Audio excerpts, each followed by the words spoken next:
poliomyelitis is a severe viral infectious disease. The virus attacks the central nervous system, especially nerves in the spine, leading to sudden and often permanent weakness and paralysis in the muscles, mainly in the legs.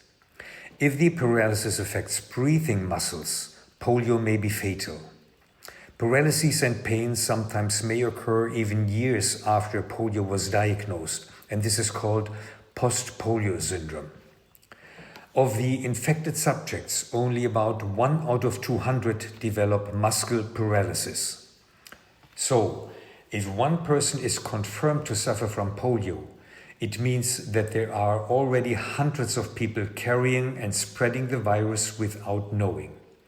In other words, just one polio case is already an outbreak, and therefore even a single case triggers a major public health response.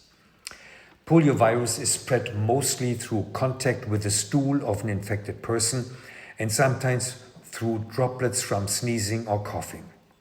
The virus enters the body through the mouth, multiplies in the throat and intestines, and then can travel to the brain and nerves.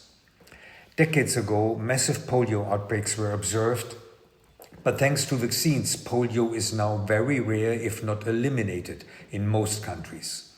Only a few regions in Africa and Asia report spreading of the natural polio virus. Actually, 2 out of 3 polio virus types have already been eradicated. Only type 1 continues circulating. There are 2 types of vaccines that protect against polio. 1, the inactivated polio vaccine, or IPV, which is given as a shot. And 2, the oral polio vaccines, or OPV, which is taken by mouth.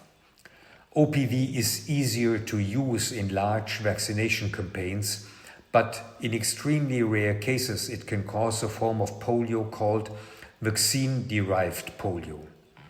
That is why IPV is now preferred in wealthier countries with adequate vaccination logistics and high vaccination rates. Polio can be prevented but not treated. Keeping vaccination rates high is the key to keeping everyone safe from this disease.